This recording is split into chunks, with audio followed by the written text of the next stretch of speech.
Roxana défend la personne détenue et elle le fait avec une radicalité entière, mais c'est elle qui va expliquer son point de vue. Et notamment, elle questionne la notion de peine. Elle a modifié, mais elle va le dire, la proposition qu'on lui avait faite. Et voilà, je crois que c'est un petit mot d'introduction. En dire plus. En tout cas, merci bien à toi.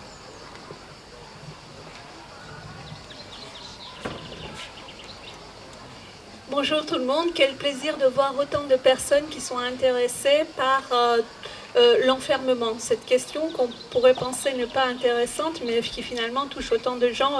Jamais j'aurais pu penser qu'il y ait un tel succès et c'est vraiment quelque chose d'encourageant de voir que vous pouvez vous intéresser à cette question. Bernard Bols me disait qu'il m'avait fait le plaisir de me demander avec Éric Jeantet d'être coprésidente de Prison Insider. Et vraiment, je voudrais vous inviter, si ce n'est pas déjà fait, à visiter le site internet de Prison Insider. Parce que Prison Insider, en fait, c'est avant tout un site internet, un site d'information que je qualifie d'utilité publique et qui a 3 volets, celui d'informer, de témoigner et de comparer. Eh bien, c'est le seul site au monde, en fait, à répertorier les prisons sur la terre entière et à les passer au crible, et notamment à travers ce qu'on appelle des fiches pays, des renseignements sur les prisons dans les pays sur 380 items. C'est-à-dire, quelle que soit la question que vous vous posiez sur un pays et son système carcéral, vous aurez ces informations-là. La possibilité de comparer, par exemple, les conditions de détention d'une personne atteinte d'une maladie psychiatrique d'un pays à l'autre et voir comment est-ce que ça peut être traité, de s'informer bien sûr, une page qui a été tenue et qui l'est toujours depuis quasiment 18 mois au jour le jour sur le coronavirus et notamment les impacts, mais c'est un des sujets en réalité, et des témoignages, des interviews avec des philosophes, avec des sociologues, avec des géographes, avec des journalistes, enfin un tas d'informations absolument très belles. Tout ceci est mis à votre disposition gratuitement, mais bien sûr, vous pouvez faire le choix de faire un don à Prison Insider pour soutenir cette équipe formidable de gens qui travaillent avec passion, avec sérieux, et le tout en 3 langues différentes. Et vraiment, s'il y a une chose que je souhaiterais que vous reteniez de cette modeste intervention, c'est d'aller visiter le site de Prison Insider et d'en parler autour de vous. Alors, Bernard m'a contacté il y a quelque temps pour organiser Concertina et notamment pour me proposer un sujet. Et Bernard me dit, Roxana, je souhaite que tu traites le sujet suivant, le sens de la peine. Et je crois qu'on a tous vu un tas de dissertations de philosophes, de sociologues et de juristes sur ce thème qui est le sens de la peine. Et moi, j'ai dit tout de suite à Bernard, Bernard, je suis abolitionniste des prisons, mais pas simplement des prisons, du système pénal intégral, le code pénal et le code de procédure pénale. Je ne peux pas venir traiter un sujet, le sens de la peine, parce que ce sujet, le sens de la peine, c'est déjà une affirmation que la peine est nécessaire, et puis un espoir que moi j'estime vain, qui est que cette peine pourra avoir un sens, voire un sens positif. Et donc j'ai proposé à Bernard de plutôt traiter le sujet « À quoi bon la peine ?» J'aurais pu tricher, j'aurais pu faire semblant de traiter le sujet, le sens de la peine, et puis par quelques fourberies, quelques argumentations, terminer par la conclusion, il n'y a pas de sens à la peine, donc faut-il punir ou ne pas punir, telle serait la conclusion. Mais un peu comme dans le prétoire, finalement je préfère commencer par là où je veux en venir, c'est-à-dire que à quoi bon punir, et puis expliquer, discuter avec vous. L'important ce n'est pas d'être d'accord, mais d'avoir une dialectique qui se crée pour savoir s'il y a à quoi bon la peine, à quoi bon punir tout simplement. Alors, lorsque on parle de punition, lorsqu'on parle de peine, de manière assez automatique, on associe ça à la justice, comme si la justice ne pouvait pas être détachée de la punition, et comme si la punition ne pouvait pas être détachée de la peine.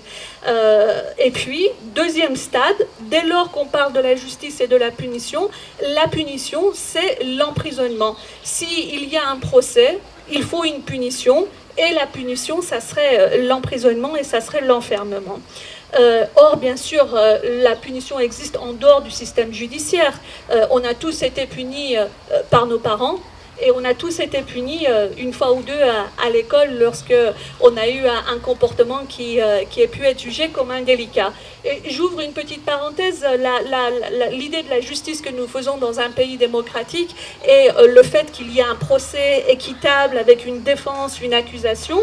Et je remarque que lorsqu'il y a une punition au sein de la famille ou à l'école, il n'y a pas tellement de procès, il n'y a pas tellement place à l'explication, il n'y a en fait aucune équité. Et plus l'âge de la personne punie est bas, c'est-à-dire plus la personne punie est vulnérable, moins il y a de discussions possibles. En fait, la sanction, elle s'impose, c'est une interrogation. Donc non, la punition existe en dehors de la justice, mais nous assimilons le plus souvent la punition à la justice, et puis la punition à l'enfermement.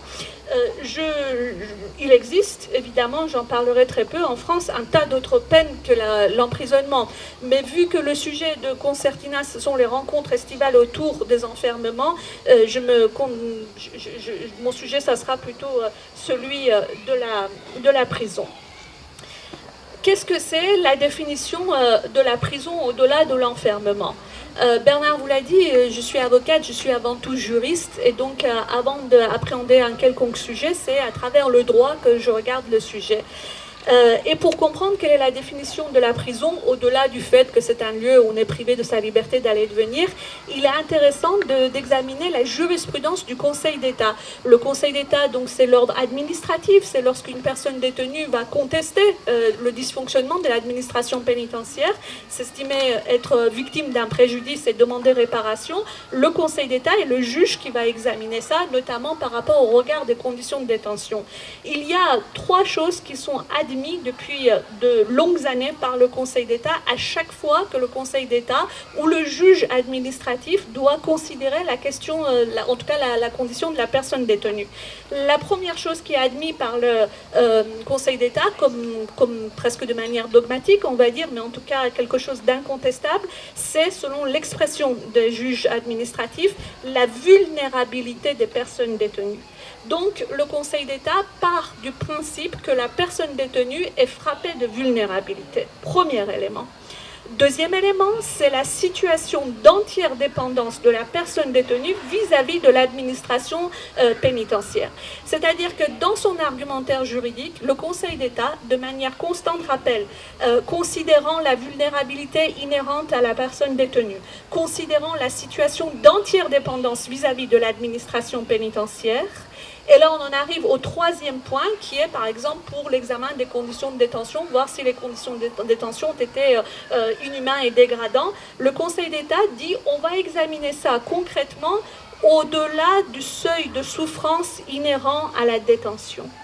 C'est-à-dire que l'ordre administratif, lorsqu'elle appréhende le sujet de droit que la personne détenue, rappelle que 1, elle est vulnérable, 2, elle est entièrement dépendante vis-à-vis de l'administration pénitentiaire, et que de 3, il est admis un seuil de souffrance inhérent à la détention. Donc voilà ce que c'est si vous voulez, la définition de la personne détenue juridiquement. Et là, nous voyons immédiatement que cette célèbre phrase voilà, les prisons sont indignes de la République, les prisons ne devraient pas être autre chose que la privation de la liberté d'aller et de venir, est d'ores et déjà une chimère, un fantasme, puisque la personne qui est détenue, au-delà de sa privation de liberté d'aller et de venir, est d'abord privée de sa vie privée et familiale, du droit à la vie privée et familiale, article 8 de la Convention européenne des droits de l'homme. Lorsque une personne est détenue, et vous entendiez peut-être hier soir la très belle chanson d'Annette, il n'y a plus de vie familiale, il n'y a plus de vie de couple, il n'y a plus de vie de mère, il n'y a plus de vie de père. Il y a plus de droit à la sexualité. Une personne détenue n'a pas à avoir des rapports sexuels. Et quand même, c'est profondément inhumain que d'imposer ceci aux personnes détenues. Et au-delà de ça, c'est quand même le seul lieu, dans un État comme le nôtre, en France, où il n'y a pas de mixité. Les hommes et les femmes sont séparés. Tel n'est pas le cas dans un hôpital psychiatrique. Alors, il y a pas très longtemps, il y a à peu près 4-5 mois, j'étais au centre pénitentiaire de Roanne. Je défendais une jeune mineure qui était devenue majeure et qui demandait un aménagement de peine. Et donc, lorsque les avocats, nous sommes au parloir, il y a un couloir où on rencontre nos clients hommes et puis un autre couloir où on rencontre nos clients femmes. Et donc, tout ça, c'est dans le même couloir, séparé le plus souvent par une porte. Donc, lorsqu'on demande à voir une cliente, tout d'un coup, tout est gelé, il faut faire venir une surveillante qui amène la femme, il ne faut surtout pas que la détenue féminine puisse rencontrer un détenu masculin. Là, tout d'un coup, moi qui suis d'origine iranienne, je me suis retrouvée quand même en Iran où j'ai vécu. Donc, il n'y a pas de mélange des hommes et des femmes. Et donc je fais un peu l'idiote, j'interroge l'agent de l'administration pénitentiaire en me disant mais c'est étrange, non? C'est quand même le seul lieu où les hommes et les femmes ne sont pas mis en contact les uns des autres. Pourquoi? Elle me dit mais il y a eu quelques expériences, notamment pendant les activités communes où les uns et les autres étaient en présence, il y a eu des incidents. Incidents, vous savez, moi je suis bête et scolaire, je me dis, tiens, il y a des hommes qui ont essayé de violer des femmes, il s'est passé quelque chose, etc. Donc je lui pose la question, je dis non, il y a eu des détenus qui ont eu des relations intimes ensemble. Et donc on les a séparés. Et donc c'est aussi le lieu de privation à une intimité en fait et de ce qu'on est profondément. Et à l'inverse, dans ce cas-là, ça voudrait dire que si on a une pratique homosexuelle, eh bien, on n'est peut-être pas tout à fait privé de ces relations-là, c'est ça. Donc, pas de droit à avoir sa vie privée, pas le droit d'avoir sa vie familiale, pas droit au secret de la correspondance. Les courriers sont lus, les courriers entrants, les courriers sortants, les communications téléphoniques depuis les cabines téléphoniques. Et puis, pas le droit à la liberté d'expression. Les personnes détenues n'ont pas le droit d'avoir un syndicat. Et donc, il y a un vrai problème de se dire qu'il y a toute une partie de nos concitoyens qui n'ont pas le droit à la liberté d'expression. Article 10 de la Convention européenne des droits de l'homme. Et la Cour européenne des droits de l'homme dit que le droit à la liberté d'expression implique également le droit de s'informer. Et pour ceux qui étaient ici hier soir, lorsqu'on entendait François Saint-Pierre et M. Delarue discuter sur la possibilité d'avoir accès ou non à Internet depuis les prisons, eh bien, ça veut dire que les personnes détenues n'ont pas le droit de s'informer, notamment en allant sur des pages web, consulter tel ou tel magazine, tel site d'information. Vous me direz, ils peuvent toujours prendre un abonnement et se faire livrer le journal à l'intérieur de la prison. Pour quel prix ? Il existe maintenant des sites internet, pour ne pas les citer, par exemple Caféine, où pour 10 € par mois, on a droit à consulter un tas de panels de journaux différents, etc. Alors que la personne détenue, effectivement, elle dispose de moins de ressources. Et d'ailleurs, pourquoi elle dispose de moins de ressources? Parce qu'elle ne travaille pas moins que vous et moi. Eh bien, tout simplement parce que, comme ça a été rappelé également hier soir, il n'existe pas un droit du travail, le droit social, qui est quand même un des progrès sociaux dont nous nous prévalons. Le fait qu'il puisse y avoir des syndicats, des congés payés, un tas de systèmes de protection du salariat.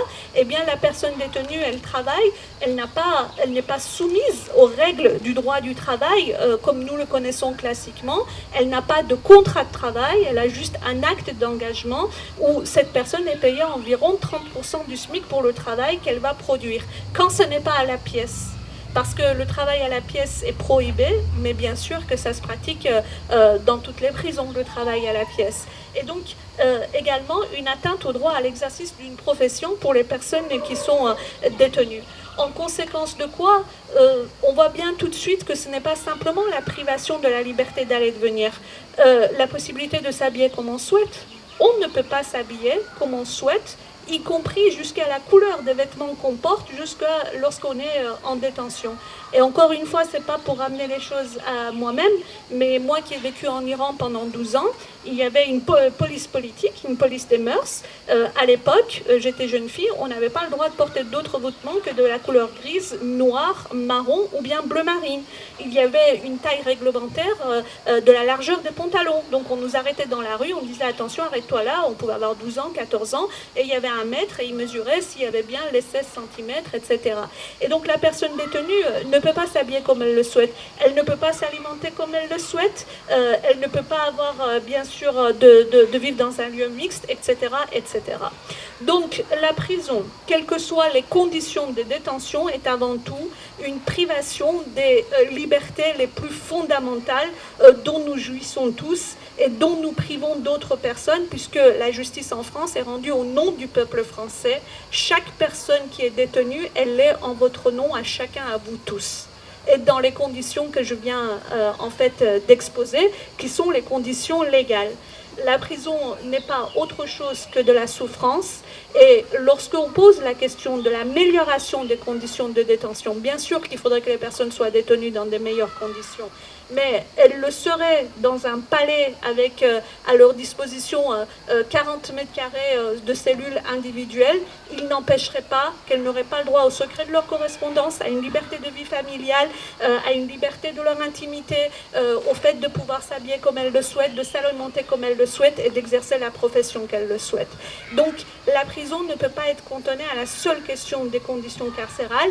Il faut vraiment interroger au nom de quoi on s'arroge le droit et on s'en finalement satisfait d'enlever toutes ces libertés fondamentales aux personnes qui vivent sur le sol français.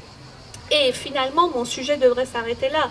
Je veux dire, à partir du moment où on est, je pense tous ici, une forte aspiration démocratique, et à partir du moment où on s'aperçoit qu'il y a une partie de la population qui est privée par le jeu de la prison de ses libertés fondamentales, on devrait dire on arrête là, pas de prison.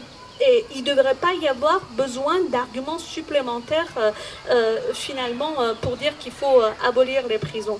Et pourtant je discute avec beaucoup de gens, avec des gens qui ont l'esprit ouvert, avec des gens comme vous, qui êtes un public bienveillant. Je veux dire, vous n'êtes pas là gratuitement. Je suis pas, je comprends bien que si vous êtes là, c'est que vous êtes déjà sensible à tout ce qui est relatif aux questions de l'enfermement. Lorsque je discute avec mes confrères, lorsque je discute avec des gens qui sont dans les milieux associatifs, la première question qu'on me pose, c'est « Roxana, si on supprime les prisons, qu'est-ce qu'on met à la place des prisons ?» C'est-à-dire qu'il est ancré profondément, même dans les esprits les plus soucieux de la dignité humaine, même dans les esprits les plus ouverts, les plus démocratiques, qu'il y a une nécessité de la prison. Parce qu'à partir du moment où on parle de la supprimer, il faut la remplacer par quelque chose. Eh bien, si j'ai une grosse carie à une dent et que je vous dis que je vais enlever la dent, je ne pense pas que votre première question sera de me dire « mais tu vas la remplacer par quoi ?» C'est de ça dont il s'agit. Et derrière, il y a une idée sous-jacente qu'il existe une prison idéale. Il existerait une peine juste, et cette peine juste serait une prison idéale. Hein. La prison est une nécessité, et puis ensuite on peut discuter, on peut œuvrer tous pour que cette peine soit la plus juste, la plus idéale, et finalement la mieux possible. Comme si c'était une vérité évidente en elle-même. Pourtant, et la punition et la prison ne relèvent absolument pas d'une évidence. Il y a dans l'histoire, avant 1791, après 1791, parce qu'on va prendre le code pénal de 1791. Et c'est à partir de là que la prison va devenir en fait une punition en tant que peine. La prison va être une peine pleine et entière. Et déjà, en ayant instauré la prison comme une peine, on commence à admettre en fait des exceptions. Ça montre que très tôt, on s'est rendu compte que la prison comme une peine ne pouvait pas être une vraie solution. 1867, on dit désormais, on supprime la peine de prison pour les personnes qui n'ont pas payé leurs dettes. C'est-à-dire on commence déjà à comprendre que, alors que la prison en tant que peine n'a que 60 ans à peu près, que, eh bien non, c'est peut-être pas si évident que ça, que les gens doivent être détenus s'ils n'ont pas payé leurs dettes. Et 1891 est instaurée la peine de prison avec sursis. Donc, première exception, la prison d'accord, mais on va la sortir du sursis, c'est-à-dire vous n'irez pas en prison si vous respectez telle et telle condition. 1885 est mis en place le régime de la libération conditionnelle. La libération conditionnelle, les personnes sont condamnées à une peine, et puis une fois qu'elles ont exécuté la moitié de leur peine, elles peuvent demander à un juge d'examiner leur dossier en vue de leur libération conditionnelle, sous condition qu'elles satisfassent à telle ou telle chose. Donc, on voit bien que si déjà dès 1885 la libération conditionnelle est mise en place, c'est qu'on a déjà les systèmes d'exception à l'emprisonnement, alors que la prison en tant que peine est tout à fait jeune. Voilà les choses dont je voudrais vous parler, à savoir que la peine n'est pas quelque chose qui soit nécessaire et que la prison la peine fût-elle nécessaire, la prison n'est pas la peine la plus importante. 4 thèmes. La première, c'est de démontrer que la peine n'est pas nécessaire et pas davantage que la prison. La deuxième, c'est de vous parler du paradoxe de la peine. La troisième, c'est de vous parler de finalement l'aveuglement moral qui sévit par rapport à l'enfermement. Et puis après, imaginer peut-être une justice sans prison. Non, la punition n'est pas quelque chose, le destin obligé ensuite d'une condamnation pénale. Et je parle là du droit. C'est-à-dire que dans le système du code pénal actuel, lorsque un tribunal, lorsque des juges vont reconnaître une personne coupable, eh bien, le fait de lui infliger une peine, je ne parle même pas du fait que ce soit de la peine d'emprisonnement ou pas, le fait de simplement lui infliger une peine n'est pas un destin juridique obligatoire, puisqu'il existe dans le panel du code pénal une mesure qui s'appelle la dispense de peine. La dispense de peine, c'est ce qu'on appelle pour les délits, c'est-à-dire les infractions, entre guillemets, les moins graves. On peut être condamné pour avoir frappé quelqu'un et le tribunal peut dire « vous êtes coupable de violence, mais vous êtes dispensé de peine ». C'est intéressant, non, de voir que juridiquement, dans le code pénal, il existe le fait d'être dispensé d'une peine. C'est déjà une première réflexion de voir que la peine n'est pas quelque chose d'obligatoire. Et vous allez me dire, d'accord, là vous êtes en train de me parler des délits, c'est-à-dire de la délinquance la moins grave. Qu'en est-il du criminel? Qu'en est-il de la personne qui a violé? Qu'en est-il de la personne qui a braqué? Qu'en est-il de la personne qui a tué? Est-ce que la loi prévoit une dispense de peine? Mais la loi prévoit mieux que ça. Elle prévoit une absolution. C'est-à-dire qu'une personne peut être envoyée devant une cour d'assises et la loi française dit, c'est-à-dire pour être jugé d'un crime, les faits les plus graves, la loi française dit que cette personne peut être condamnée, reconnue coupable, elle peut être acquittée, reconnue innocente, ou bien elle peut bénéficier d'une absolution. Donc, même dans notre système juridique, la peine n'est pas le destin obligé ensuite d'une condamnation. Une personne peut avoir commis un fait et ne pas se voir infliger une peine également au regard du régime de l'irresponsabilité pénale. Voilà une personne qui est atteinte d'une maladie psychiatrique. La maladie psychiatrique est telle que la personne, au moment où elle a commis les faits qui lui sont reprochés, y compris des faits de meurtre les plus terribles ou des crimes de sang qui sont assez abjects de manière objective, eh bien, si cette personne était atteinte d'une maladie psychiatrique qui a aboli son discernement au moment des faits, elle sera déclarée irresponsable pénalement, elle ne se verra pas infliger une peine. Hélas, elle subira un autre enfermement puisqu'elle sera effectivement en milieu psychiatrique. Il peut y bien exister l'état de nécessité qui est prévu par le code pénal. On peut commettre une infraction et parce qu'on était dans un état de nécessité, pour faire caricatural, je n'ai pas d'argent, je meurs de faim et je vole un pain. Eh bien, j'ai bien volé ce pain-là, mais je ne verrai pas infliger de peine non plus. Et puis, il existe les sanctions réparation. J'ai fait des graffitis, et puis je suis coupable, mais on ne va pas m'infliger une peine autre que d'aller effacer les graffitis, sanctions réparation. Donc non, la peine n'est pas évidente, elle n'est tellement pas évidente que le législateur a prévu tout un panel de choix autres que d'imposer une punition à quelqu'un. Et donc vous voyez que tout d'un coup, lorsque j'ai commencé par dire « Ah non, non, il faut abolir la peine, etc. », j'avais peut-être l'air un peu fantaisiste, un peu radical, et ce n'est pas du tout irrationnel, puisque c'est prévu par le Code. Et non, la prison n'est pas la seule peine. Hier soir, on parlait de ce que Mme Taubira avait mis en place, la contrainte pénale. Là, on ne parlait pas de la prison. Ça a été très peu appliqué.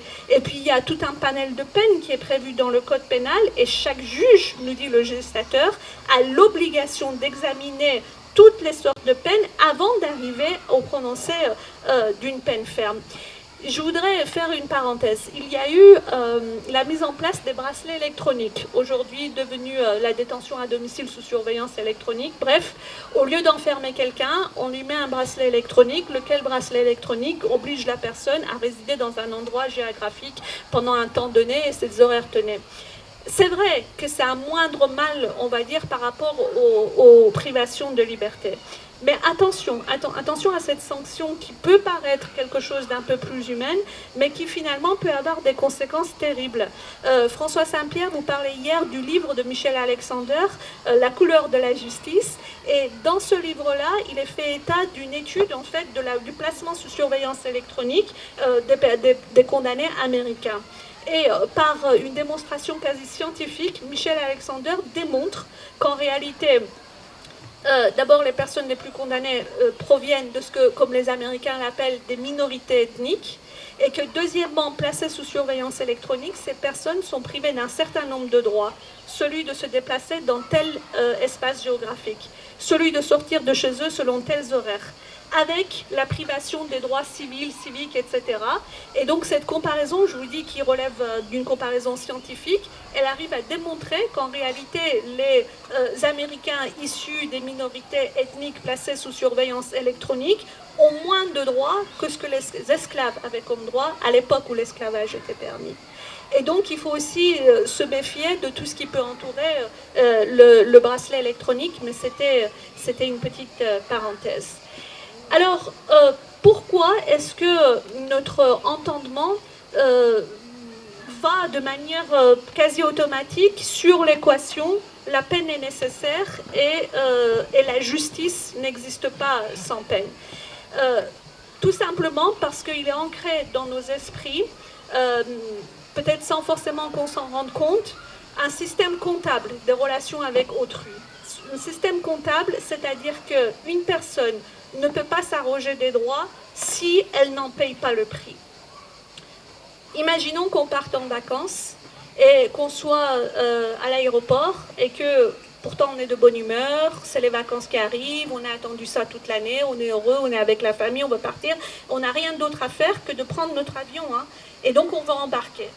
On a la certitude qu'on va embarquer puisqu'on est dans le hall d'attente. On est là, on attend pour passer. L'appel est fait pour l'embarquement et on doit se présenter. Il y a un fil d'attente et on se met tous à la queue leu tranquillement pour y accéder. Quelqu'un nous dépasse et ne fait pas la file d'attente. Alors qu'on n'est pas pressé, alors qu'on ne connaît pas les motivations de cette personne, peut-être il y a quelque chose de particulier qui fait que cette personne doit passer avant nous, ça va tout de suite nous énerver que cette personne s'arroge un droit que nous-mêmes ne sommes pas arrogés. Nous, on attend et cette personne n'attend pas. Et donc, si moi j'attends et si l'autre n'attend pas, il faut qu'elle paye le prix de ne pas avoir attendu comme moi, puisque moi, je paye un prix d'avoir attendu. Et ce prix, c'est celui de la première classe. Parce que si c'est une personne qui a pris un billet en première classe, ça ne va pas du tout nous exaspérer que la personne nous dépasse. Donc, c'est ça le système comptable en réalité. Et ça, c'est profondément ancré dans les esprits. La traduction avec le système pénal, c'est que tout dommage peut être compensé avec la douleur qu'on infligerait à autrui. Je reviendrai dessus. Dans cette histoire de compensation, de rétribution, de vision comptable, on s'est dit, on est quand même dans une société très civilisée et on est passé de la vengeance à la très belle institution qui est la justice. Eh bien, il y a un étudiant canadien qui a fait un mémoire magnifique, très factuel, sans porter de jugement, et qui a étudié en fait finalement l'histoire du passage de la vengeance jusqu'à l'institution judiciaire. En partant de l'époque la plus lointaine, voilà deux tribus, la tribu A et la tribu B. Une personne, un père de famille de la tribu B, va tuer un enfant de la tribu A. Et à ce moment-là, un enfant a été assassiné. Cet enfant qui a été assassiné, c'est quelqu'un qui s'est arrogé un droit, celui de prendre la vie de l'autre. Et parce qu'il s'est arrogé ce droit, il faut en payer le prix pour qu'il y ait l'équilibre selon le système comptable. Eh bien, le père de l'enfant qui a été assassiné doit se rendre dans l'autre tribu pour tuer l'enfant du père assassin de la tribu B. Et on démontre par là que, il fallait une nécessité. Il fallait absolument que l'équilibre soit fait parce que si le père du défunt, celui dont on a tué l'enfant, ne procédait pas à cette vengeance, il y avait la réprobation de toute sa tribu. Comment ton enfant a été assassiné et tu n'as pas réagi en conséquence. Il y avait une nécessité. Deuxièmement, il y avait une règle de fonctionnement. seul le père du défunt pouvait aller dans l'autre tribu pour tuer. Et il devait tuer très exactement l'enfant de celui qui a tué. Et là, on arrivait au système de rétribution. Les 3 règles qui fonctionnaient. Et puis, on s'est aperçu que lorsque ça fonctionne comme ça, eh bien, ensuite, il y a l'autre tribu qui veut aller tuer, ainsi de suite, les représailles. Et que le cercle était vicieux et ne s'arrêtait jamais. Et pour arrêter ce cercle vicieux, on a rendu cette vengeance publique. C'est-à-dire, on a dit très bien, désormais, le père du défunt ne va pas aller se rendre dans la tribu B pour tuer l'enfant du tueur, mais ça va se faire sur la place publique, sous les yeux des gens de la tribu A et de la tribu B, et on arrête le cycle infernal des représailles. C'est la publicité, le fait que ce soit public de la vengeance, c'était un 2e stade.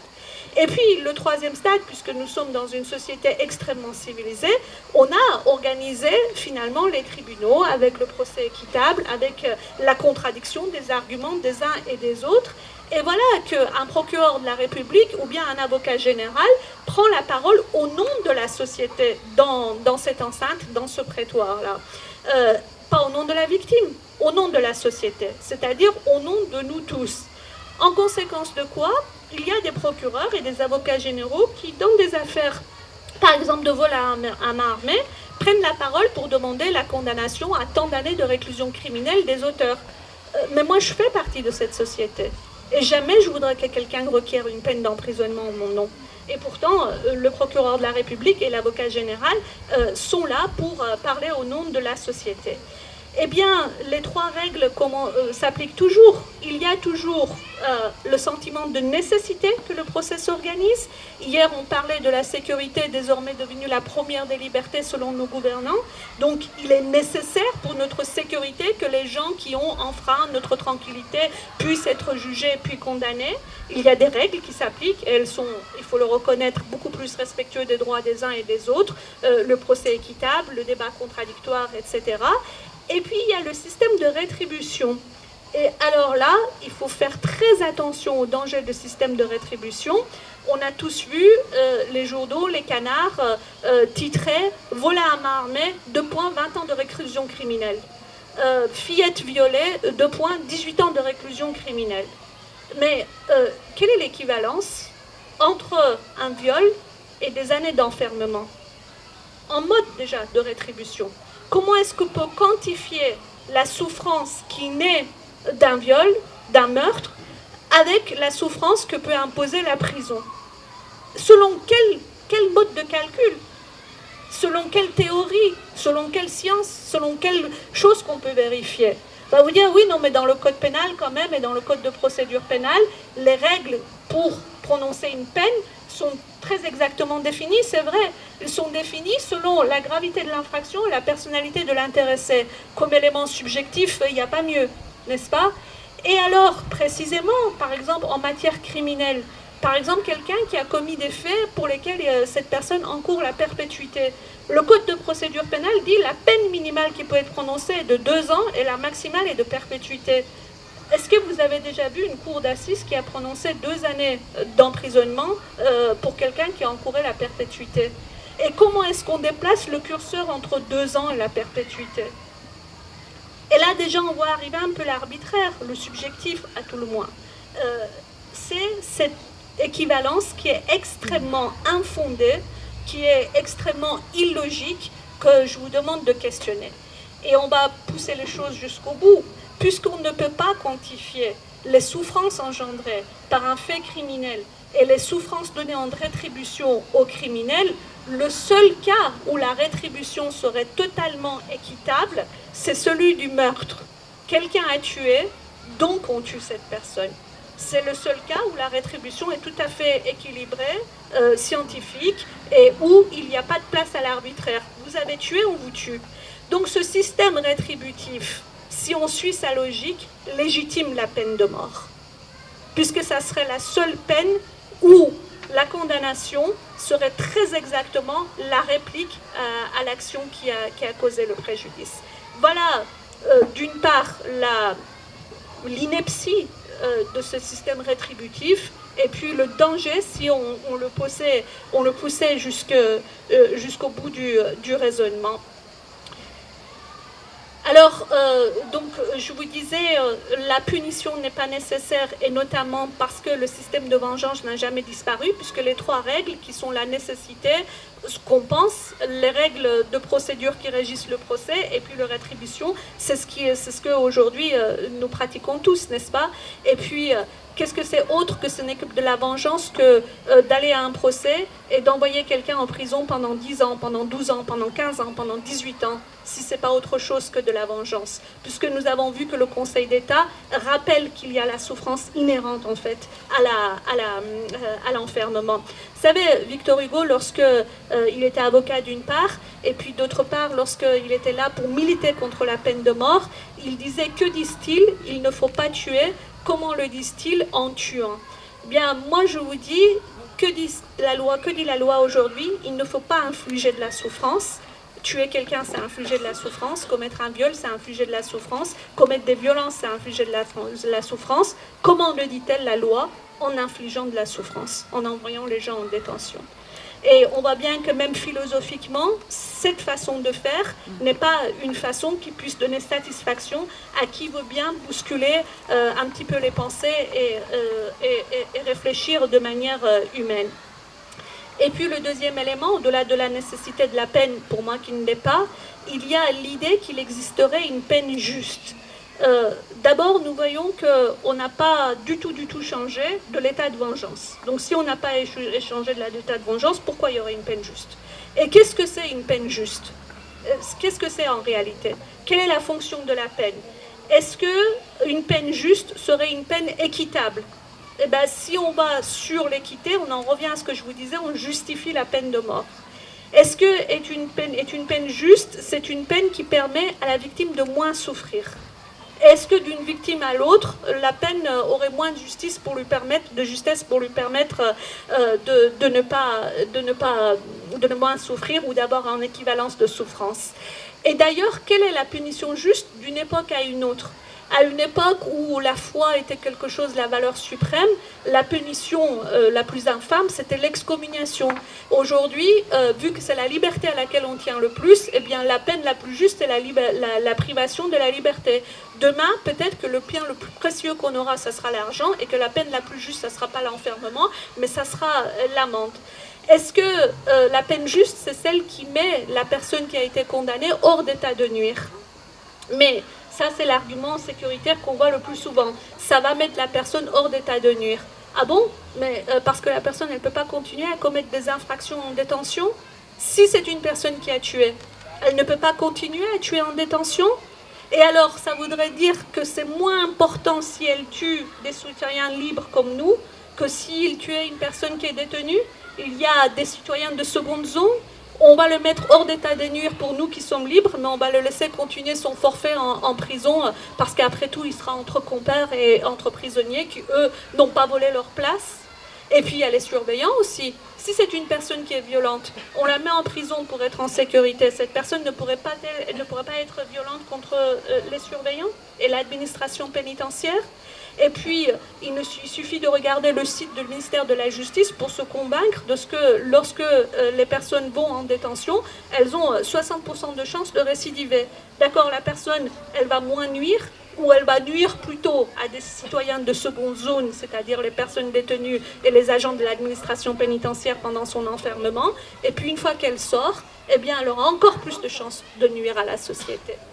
Est-ce que la fonction de la peine, c'est de réparer l'infraction qui a été commise? Est-ce qu'il est possible de réparer un meurtre?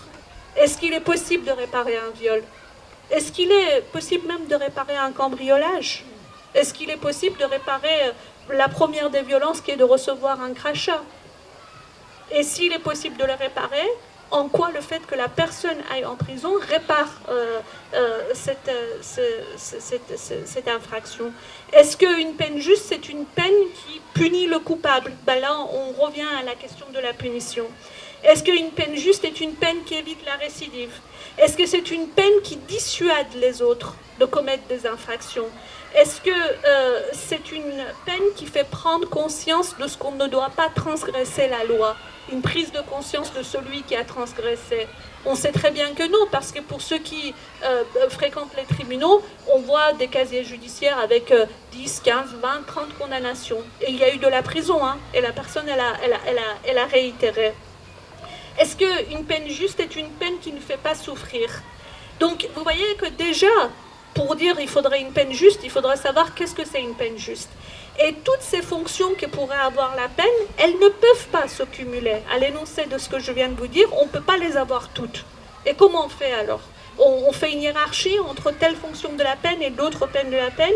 Et n'y a-t-il pas un paradoxe, même dans le système de la peine, qui est faire du mal pour rétablir un bien? C'est ça, finalement, la peine d'emprisonnement. C'est imposer un mal, mais pour faire du bien. Du bien à qui? À celui qui punit? Ou bien du bien à celui qui est puni? Ou bien du bien à la victime ou à la société? Et on est après ce paradoxe, on est dans une impasse quand même, qui est que les fins de la peine sont totalement incompatibles. Puisque on nous dit que la peine c'est pour punir, mais également pour réinsérer la personne condamnée. Moi, un jour, il faudra qu'on m'explique comment on réinsère quelqu'un en l'excluant de la société. Puisqu'il y a 3 minutes, on vient de dire que c'était mettre à l'écart de la société les gens qui ont commis une infraction pour que la société soit protégée. Mais alors comment on les réinsère si on les met à l'extérieur? Enfin, il faut bien se dire que le système pénal, lorsqu'on envoie les gens en prison, c'est de dire vous n'avez pas su vivre avec tous, alors on va vous extraire de tous pour que vous appreniez à vivre avec tous. C'est, me semble-t-il, je sais qu'il y a des clowns qui vont intervenir tout à l'heure, et je trouve ça extrêmement drôle. Là, il y a de quoi faire un sketch. C'est le sketch qui se passe tous les jours, en fait, dans le prétoire. Et puis, il y a la fin, il y a les moyens, et puis il y a effectivement la philosophie de dire on va imposer de la souffrance aux autres. Donc cette peine que nous pensons nécessaire, nous la pensons nécessaire parce qu'on a un fonctionnement de comptable. Or, le système comptable aboutit à quelque chose de totalement inhumain, qui est celui de dire que la peine de mort serait légitimée. Ça nous fait passer, en fait, par rapport à la deuxième partie, c'est que nous voyons qu'en réalité, il n'y a pas de possibilité d'avoir une peine logique, à supposer que la peine puisse être nécessaire, une peine efficace, une peine qui soit juste, une peine qui soit adaptée. C'est pourquoi il faut passer à autre chose que de la peine. Et c'est tellement terrible ce système de la nécessité de la peine et avec l'emprisonnement, qu'on en devient aveugle moralement. C'est-à-dire qu'il se passe des choses qui sont moralement inacceptables et que pourtant nous acceptons tout. Et pour ça, il faut se reporter en fait à ce qu'avait écrit Bauman, B-A-U-M-A-N, qui est de dire comment est-ce qu'on peut avoir un aveuglement institutionnel ou un aveuglement en fait de la masse de ce qui se passe. Le postulat est le suivant, c'est qu'on est dans l'idéologie d'ordre sécuritaire. Et comme on est dans l'idéologie d'ordre sécuritaire, eh bien, on a de plus en plus et de manière un peu compulsive recours à l'enfermement. On enferme les étrangers dans les centres de rétention administratifs. On enferme les gens qu'on pense être atteints d'une maladie psychiatrique dans les hôpitaux. On enferme les personnes qui se sont éloignées de la loi dans les prisons et on enferme absolument tout le monde. Quelle est l'acceptation morale de cet enfermement? Et pourquoi est-ce qu'on est finalement aveugle face à cet enfermement? On comprend bien qu'on soit enfermé dans un centre de rétention administratif, dans un hôpital psychiatrique ou dans la prison, on est immédiatement affronté à deux types de violences. La violence que les psychiatres appellent chaude et la violence qu'ils appellent froide. La violence chaude, c'est quand je prends 4 coups de poing. Je le sens tout de suite, il y a l'humiliation et il y a la douleur que j'ai ressentie. Et puis, la violence froide, je n'ai pas pris de coups de poing, mais c'est un peu, tous les jours, un tout petit peu d'humiliation, de manière permanente et continue. Tant et si bien que je ne m'aperçois même pas que je suis victime de cette violence, c'est la violence froide qui, accumulée dans le temps, finit en fait par user l'humanité et même l'état mental et psychique d'une personne. Et comment est-ce que nous autres citoyens qui sommes de bonne volonté, on accepte ça? Eh bien, c'est le processus que décrit Bauman en 3 temps. Première condition, il y a eu une autorisation de cette forme de violence froide ou violence chaude. Plus exactement, une autorisation de la violence froide. L'autorisation de la violence froide, c'est le droit. C'est rien d'autre que le droit. Le droit est promoteur d'une privation de liberté. C'est le code pénal, c'est le code de procédure pénale. Le droit autorise cette violence qui est froide. Et à partir du moment où c'est autorisé, comme nous, on est des gens gentils et obéissants, moi la première, on m'a dit il faut porter un masque, j'en ai porté un, on m'a dit il faut te faire vacciner, je me suis fait vacciner, le feu il est rouge, je passe pas, je veux dire, je trouve ça normal d'obéir aux règles, je ne suis pas en train de dire il faut désobéir. À partir du moment où c'est permis, déjà on ne s'interroge plus. Donc il y a l'autorisation de cette forme de violence. La deuxième chose, la deuxième condition, c'est la routinisation de son usage. C'est devenu une routine. Et je pense au débat qu'il y a eu hier soir de dire mais attendez, pendant le Covid-19, 15 000 personnes détenues ont été libérées grâce aux juges d'application des peines qui, au cas par cas, ont procédé à la libération de ces personnes-là. Donc, finalement, au bout de la chaîne, la personne qui peut envoyer quelqu'un en prison, ou bien se dire je ne l'enverrai pas en prison, est le magistrat. Et s'il y a une routinisation, en fait, de cette forme de violence, s'il va de soi que les gens qui comparaissent en comparution immédiate doivent partir en détention dans 80% des cas, s'il va de soi que lorsqu'une personne est présentée à un juge des libertés de la détention, là c'est le cas des personnes qui doivent être placées en détention provisoire, 9 fois sur 10 au tribunal judiciaire de Lyon, ce sont les statistiques du tribunal, cette personne va aller en détention provisoire ou cette personne va voir sa détention provisoire prolongée. Il y a donc une routinisation de cet usage de ce droit, de ce que le droit autorise, c'est-à-dire cette violence froide. Et pour les juristes et aussi ceux qui ne le sont pas, je voudrais faire une parenthèse.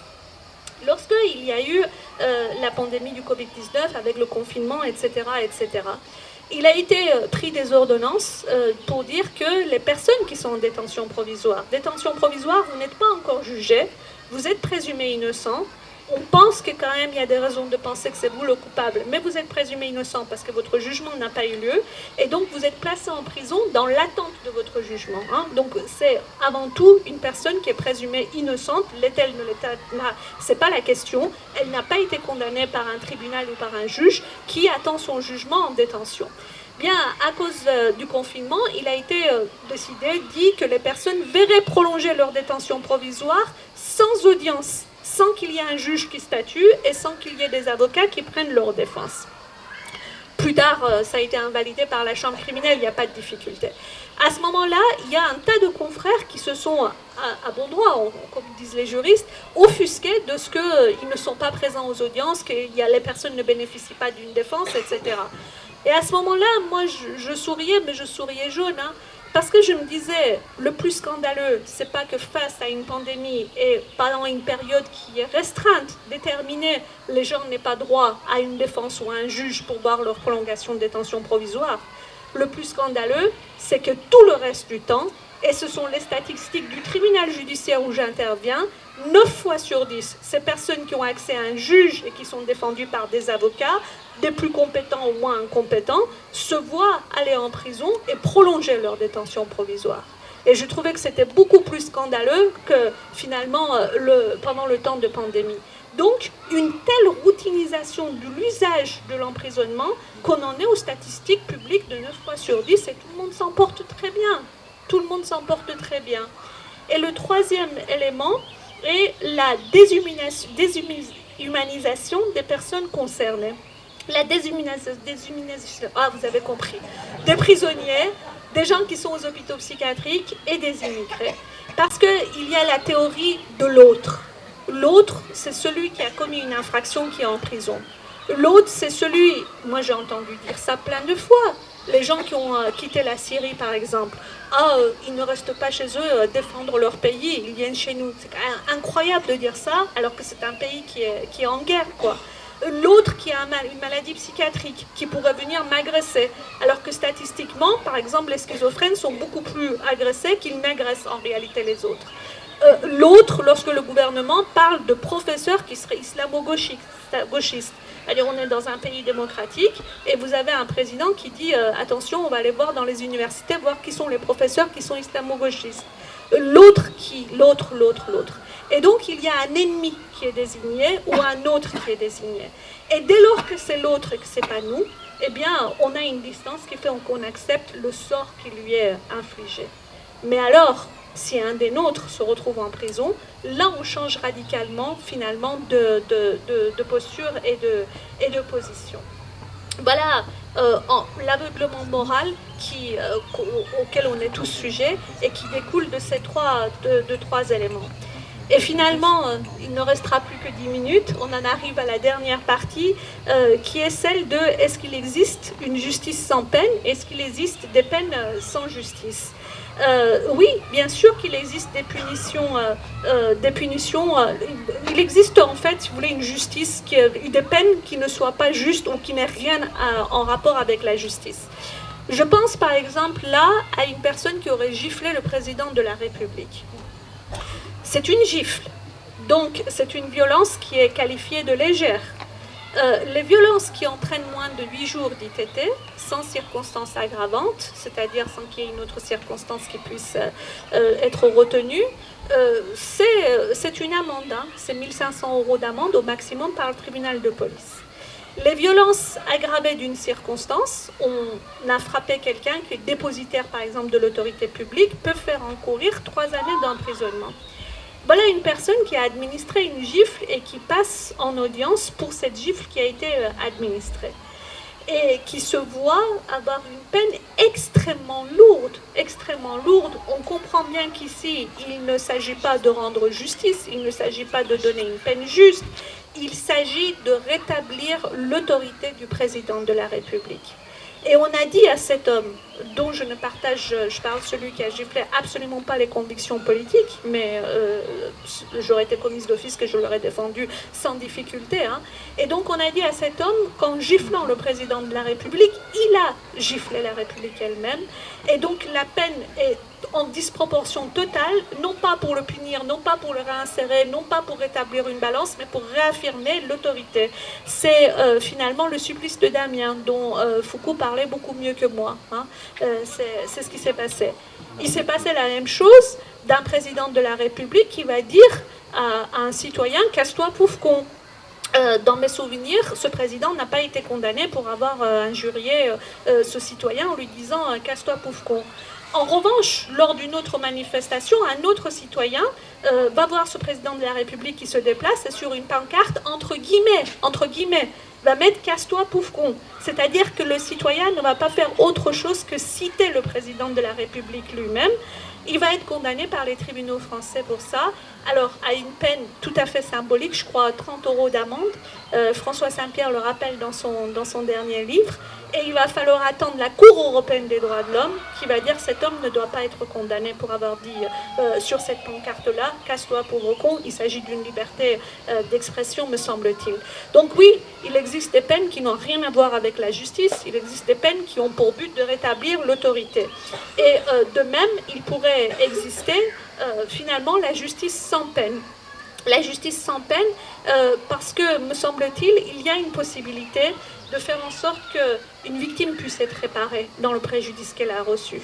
Il me semble qu'il y a une possibilité que la personne qui a transgressé la loi, en ce qui me concerne, ça relève d'un dysfonctionnement de cette personne, que ce dysfonctionnement puisse également être réparé. Il y a bien sûr la justice restaurative qui consiste à mettre en face à face des délinquants et des victimes dans un processus très suivi, très encadré, etc. Et vous allez me dire, pourquoi pas s'il s'agit du vol d'un téléphone portable? Mais comment fait-on s'il s'agit d'un crime? Et là, j'ai oublié le nom, j'en suis désolée, mais je le retrouverai. Il y a 2 journalistes français qui se sont déplacés pendant 1 an aux États-Unis. C'est Monsieur Gréminier qui m'a mis sur qui m'a adressé ce documentaire qui est magnifique, qui pourra peut-être tout à l'heure vous dire les noms des journalistes, qui se sont déplacés aux États-Unis pour voir la justice restaurative en matière criminelle. Et c'est fabuleux, c'est saisissant, il faut absolument voir ça. Dans le premier cas, il s'agit d'un homme qui a tué sa compagne et qui a tué la fille de sa compagne. Hein. Donc ce qu'on appelle aujourd'hui féminicide, et puis il a tué la fille, qui est condamnée à perpétuité. Et la mère de la défunte, c'est-à-dire aussi la grand-mère de la petite fille, a la haine totale contre cet homme, bien sûr. Elle a perdu sa fille, elle a perdu sa petite fille, c'est son gendre, entre guillemets, qui a commis ce meurtre. Elle explique qu'elle était remplie de haine, Et quand bien même il a été condamné à la perpétuité parce que c'était la peine la plus haute dans l'état où il se trouvait, elle n'arrivait pas à retrouver finalement réparation ou calme d'esprit ou quoi que ce soit. Et un jour, elle a eu besoin d'écrire à cet homme. Et une correspondance va se mettre en place entre les deux. Elle va expliquer que l'apaisement lui est venu à partir du moment où, après plusieurs années, ils ont correspondu ensemble. Que dit la personne qui a été condamnée à perpétuité? La personne qui est condamnée à perpétuité va dire grosso modo, moi quand j'étais condamnée, je me suis dit moi aussi j'ai subi des injustices dans la vie, personne n'a condamné les gens qui m'ont fait subir les injustices. D'accord, à un moment donné j'ai déconné, j'ai tué, etc. Mais la perpétuité était quelque chose d'injuste. Mais à partir du moment où la personne condamnée a été en correspondance avec la mère des victimes et qu'ils ont échangé ensemble, ils trouvaient que finalement, il supportait beaucoup mieux la peine de perpétuité et que lui-même n'avait plus de haine envers la société, envers la justice et envers tout ce qui s'était passé.